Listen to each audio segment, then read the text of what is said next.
Hi viewers, welcome to ఆదాన్ మరొకడం. నేను మీ ప్రసాద్.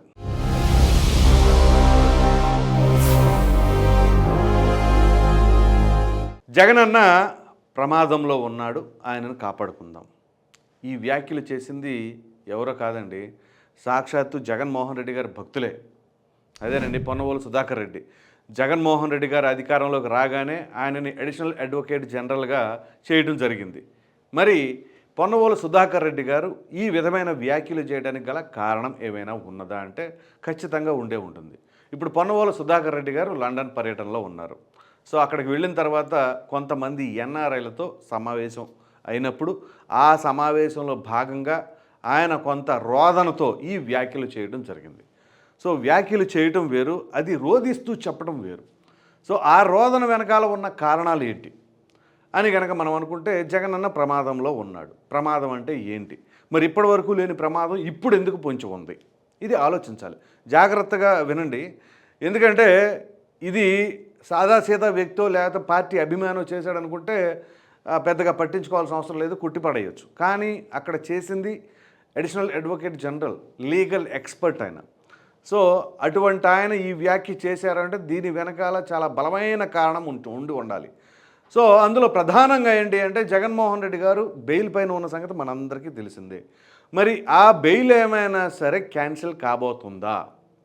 దీనికి ఒకవేళ బెయిల్ క్యాన్సిల్ అవుతుంది అనే అనుమానం ఎందుకు రావచ్చు? ఒకటి, ఇప్పుడు ఎన్నికలు అయిపోయినాయి, కౌంటింగ్ జరగబోతుంది రేపు 4వ తేదీన. సో ఒకవేళ ఏమైనా సరే అధికారం కోల్పోతున్నారు, ఒకవేళ అధికారం కోల్పోతే బలం లేనప్పుడు ఎవరైనా సరే ఎందుకు సపోర్ట్ చేస్తారు? ఎవరికి అవసరం ఉంటుంది. సో అటువంటి తరుణంలో ఏమైనా సరే జగన్మోహన్ రెడ్డి గారికి బెయిల్ రద్దు అయ్యే పరిస్థితి ఉందా? రద్దు అయితే ఏంటి? పోనీ ఈ బెయిల్ రద్దు అంటే కేసులు ఎప్పటి నుంచో ఉన్నాయి కాబట్టి అప్పటి నుంచి కూడా ఆయన బెయిల్ పైనే ఉన్నారు. ఇది ఒక అంశం. దాని తర్వాత ఇప్పుడు అధికారం కోల్పోతే 19 నుంచి 24 వరకు కూడా వీళ్ళు తీసుకున్న నిర్ణయాలు కావచ్చు, లేదా ఇంకా అంతర్గతంగా ఇంకేమైనా జరుగుంటే, ఉదాహరణకి ఇసుక దోపిడీ జరిగింది, లేకపోతే లిక్కర్, ఆ లిక్కర్కి సంబంధించి ఏదైతే నాసిరకం మద్యం వాళ్ళకి వీళ్ళకి ఆ డిస్టిలరీస్కి ఈ డిస్టిలరీస్కి ఇచ్చారు కాబట్టి ఆ అంశాలు ఏమైనా తెరపైకి రాబోతున్నాయా?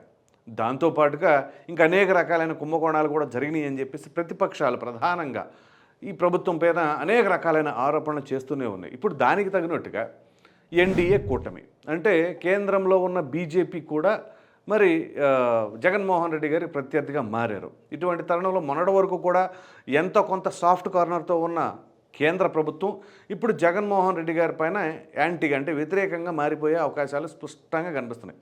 అఫ్కోర్స్ మొన్నటి వరకు కూడా ఏంటి అంటే ఆయనకి బలం ఉంది కాబట్టి వీళ్ళు సాఫ్ట్గా ఉన్నారు. ఒకవేళ అదే సీట్ల బలం కనుక లేకపోతే జగన్మోహన్ రెడ్డి గారికి కేంద్ర ప్రభుత్వానికి మాత్రం ఏం అవసరం ఉంటుంది? సో అటువంటి తరుణంలో ఇట్లాంటి పరిస్థితులు ఏమైనా సరే తలెత్తబోతున్నాయా?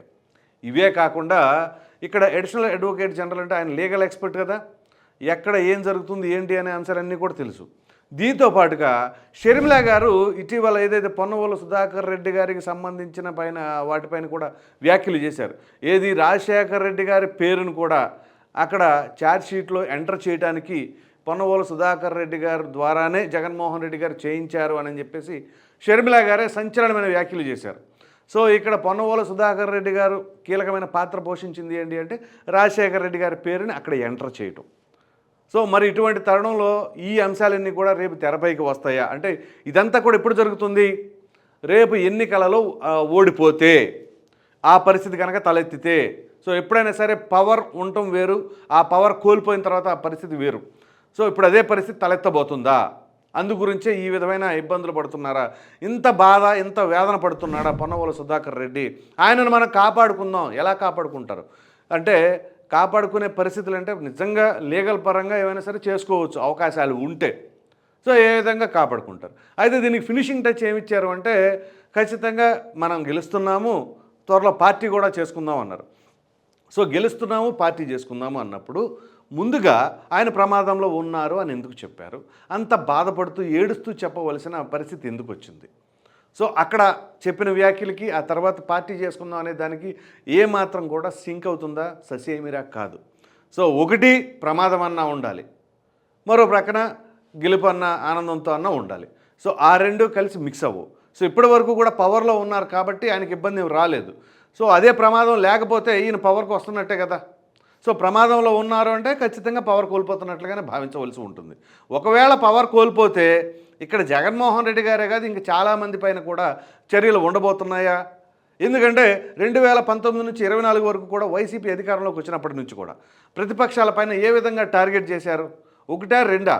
చంద్రబాబు నాయుడు గారిని కానీ, లోకేష్ గారిని కానీ, పవన్ కళ్యాణ్ గారిని కానీ, వీరు లేదు వారు లేదు ప్రతి ఒక్కరిపైన కూడా ఏది తెలుగుదేశం పార్టీ కేంద్ర కార్యాలయం పైన దాడులు మొదలు, గన్నవరంలో జరిగిన దాడులు, అదేవిధంగా పవన్ కళ్యాణ్ గారిని నో హోటల్లో బంధించడం కావచ్చు, నారా లోకేష్ గారి యువగళం యాత్రలో ఆయన పెట్టిన ఇబ్బందులు కావచ్చు, చంద్రబాబు నాయుడు గారిని అరెస్ట్ చేసిన విధానం కావచ్చు, ఇలా అన్ని అంశాలు తెరపైకి వచ్చినాయి. ఇవన్నీ ప్రక్కన పెడితే అసలు ప్రజలు ఏమన్నా సరే పోనీ జగన్మోహన్ రెడ్డి గారికి సపోర్టివ్గా ఉన్నారా మొన్న ఎన్నికల్లో అని అనుకుంటే ఈ కేటగిరీ లేదు ఆ కేటగిరీలో ప్రతి ఒక్క కేటగిరీ కూడా అసంతృప్తిగా ఉన్నమాట వాస్తవం. కోర్స్ లబ్ధిదారులు ఉన్నారు. ఆ లబ్ధిదారులు లబ్ధి పొందినప్పటికీ కూడా వాళ్ళు అనేక రకాల బిల్లుల రూపంలో అదనంగా చెల్లించారు. సో అది కూడా వాళ్ళకి స్పష్టంగా తెలుసు. మరి అటువంటి తరుణంలో ఒక 15,000 లబ్ధి పొందిన ఒక వ్యక్తికి ఆయన కరెంటు బిల్లుల రూపంలో కావచ్చు, డీజిల్ రూపంలో కావచ్చు, ఆర్టీసీ ఛార్జీల రూపంలో కావచ్చు, ఇలా నిత్యావసర సరుకులు కావచ్చు, అదేవిధంగా ఏదైతే చెత్త పన్ను, ఇంటి పన్ను, ఆ పన్ను ఈ పన్ను అని చెప్పేసి ట్యాక్సులు, ఆ ట్యాక్సుల్లో చెత్త పన్ను అదనం, అది కాకుండా ఇంటి పన్నులు అనేవి ఎంత పర్సంటేజ్ పెరిగిపోయింది, ఇవన్నీ కూడా సామాన్యుడు క్యాలిక్యులేట్ చేసుకుంటాడు. సాధారణంగా మధ్యతరగతి కుటుంబీకుడు ఏం చేస్తాడు? అతని నెలసరి ఆదాయం ఎంత, అతని ఖర్చులు ఎంత, గత సంవత్సరం ఎంత, గత నెల ఎంత, అలా ప్రతీది కూడా ఆయన క్యాలిక్యులేట్ చేసి మరీ ఖర్చు పెడతారు. మరి అటువంటి వ్యక్తులకి జగన్మోహన్ రెడ్డి గారు వచ్చిన తర్వాత, జగన్మోహన్ రెడ్డి గారు రాకముందు ఖర్చులు ఏ విధంగా ఉన్నాయనేది కూడా బేరేజ్ వేసుకోకుండా ఉంటారా? ఖచ్చితంగా వేస్తారు. సో ఇటువంటి తరుణంలో ఆయన ఏమైనా లబ్ధిదారుడు అయినప్పటికీ కూడా జగన్మోహన్ రెడ్డి గారు వచ్చిన తర్వాత ఆ ధరల పెరుగుదల వలన ఏ విధంగా నష్టపోయాడు అనేది చాలా క్లియర్ కట్గా తెలుసు. మరి ఇటువంటి తరుణంలో వాళ్ళందరూ కూడా మొన్న ఎన్నికల్లో ఏ విధంగా ఓటు వేశారు, పైగా ఇక్కడ ఓట్లు వేశారు అంటే రికార్డు శాతం ఓటింగ్ పడింది. మరి ఆ రికార్డు శాతం ఓటింగ్ ఎందుకు పడింది అనేది కూడా అనాలిసిస్ వేసుకోవాలిగా. అనాలిసిస్ వేసుకోకుండా రికార్డు పడిందంటే మహిళలందరూ మాకే ఇచ్చారు, మేము మరలా గెలుస్తాం అనుకుంటే ఓకే, రైట్, ఫైన్, బాగానే ఉంది. ఎవరి కాళ్ళు ఎవరి ఉద్దేశాలు వాళ్ళకుంటే, ఎవరి నమ్మకాలు వాళ్ళకుంటే కొట్టి పడేయలేము. కాకపోతే ఇక్కడ ఈ అడ్వకేట్ జనరల్ కూడా, అడిషనల్ అడ్వకేట్ జనరల్ కూడా ఆ స్థాయిలో లండన్ వెళ్ళి మరీ ఆయన రోధించాడు అంటే దాని వెనకాల ఖచ్చితంగా బలమైన కారణం ఉండాలి, లేదా ఇంటెలిజెన్స్ రిపోర్ట్ అన్నా సరే వాళ్ళ చేతుల్లో ఉండాలి. అదేమీ లేకుండా సింపుల్గా అలా వెళ్ళి అలా ఏడ్ చేశారు, లేకపోతే ఏదో ఆ సమయంలో అలా జరిగిపోయింది అని అంటే మాత్రం అది ససేమిరా నమ్మశక్యం కానిది. కాబట్టి ఇక్కడ పొన్నవోలు సుధాకర్ రెడ్డి ఏదైతే నిన్న ఏడ్చాడో ఆ వీడియో బయటకు వచ్చిన తర్వాత ఇక అందరూ పలు రకాలుగా మాట్లాడుతూ ఉంటారు. ఎవరి ఉద్దేశాలు వాళ్ళవి, ఎవరి ఒపీనియన్లు వాళ్ళకు ఉంటాయి. కాబట్టి ఈ క్రమంలో అసలు దీని వెనకాల ఉన్న బలమైన కారణం ఏంటి? ఓ ప్రక్కన బాధల్లో ఉన్నాము, ప్రమాదంలో ఉన్నాము, కాపాడుకోవాలి అని అనుకుంటానే మరి ఈ విధంగా మనం గెలవబోతున్నాం, పార్టీ చేసుకుందామని అంటే ఎట్లా ఉంటుందో మీరే అర్థం చేసుకోండి. సో ఇలా ఒకటి కాదు రెండు కాదు అనేక రకాల పరిణామాల్లో ఆలోచించవలసిన అంశం ఉంటుంది. ఒకవేళ వైసీపీ కనుక ఓడిపోతే జగన్మోహన్ రెడ్డి గారికి బెయిల్ రద్దు అవుతుందా? రద్దు అయితే ఇక ఆ పార్టీ పరిస్థితి ఏంటి? నాయకుడు లేని పార్టీకి ఇక క్యాడర్ ఎలా ఉంటారో మీకు తెలియదేం కాదు. సాధారణంగానే ఒక పార్టీ అధికారంలోకి వచ్చినప్పుడు మరి ప్రతిపక్షంలో ఉన్న పార్టీ నేతలు కావచ్చు, ఎమ్మెల్యేలు కావచ్చు, వాళ్ళు ఆటోమేటిక్గా అధికార పార్టీ వైపు ఫిరాయించిపోవడం అనేది మనం చూస్తూనే ఉన్నాం. ఇప్పుడు కాదు అప్పుడు కాదు, అది కొత్తవి కాదు. సో అటువంటి తరుణంలో రేపు వైసీపీ అధికారం కోల్పోతే ఇక వైసీపీలో కొంతమంది ఉంటారు కదా, వాళ్ళు పార్టీ ఫిరాయించడానికి రెడీగా ఉంటారు. మరి ఈ విధంగా ఉండదు. ఆఫ్కోర్స్ వైసీపీ అధికారంలో ఉన్నప్పుడు కూడా తెలుగుదేశం పార్టీకి సంబంధించిన ఎమ్మెల్యేలు కూడా పార్టీ ఫిరాయించారు, మామూలుగా ఓడిపోయిన వాళ్ళు ఫిరాయించారు, గెలిచిన వాళ్ళు ఫిరాయించారు, ఇట్లాంటివన్నీ జరుగుతూనే ఉంటుంది.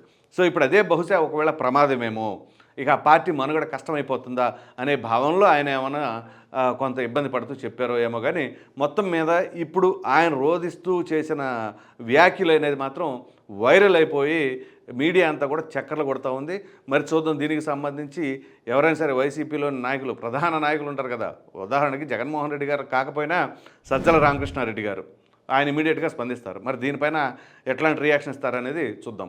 ఈ వీడియో కనుక మీకు నచ్చినట్లు లైక్ చేయండి, షేర్ చేయండి. అదేవిధంగా జగనన్న ప్రమాదంలో ఉన్నాడు, ఆయన కాపాడుకుందామని చెప్పేసి అడిషనల్ అడ్వకేట్ జనరల్ అయినటువంటి పొన్నవోలు సుధాకర్ రెడ్డి చేసిన వ్యాఖ్యలపైన మీ విలువైన అభిప్రాయాన్ని కామెంట్ రూపంలో ఖచ్చితంగా తెలియజేయండి. మరిన్ని వీడియోస్ కోసం మన ఆదాన్ ఛానల్ సబ్స్క్రైబ్ చేయడం మాత్రం మర్చిపోకండి. Thank you.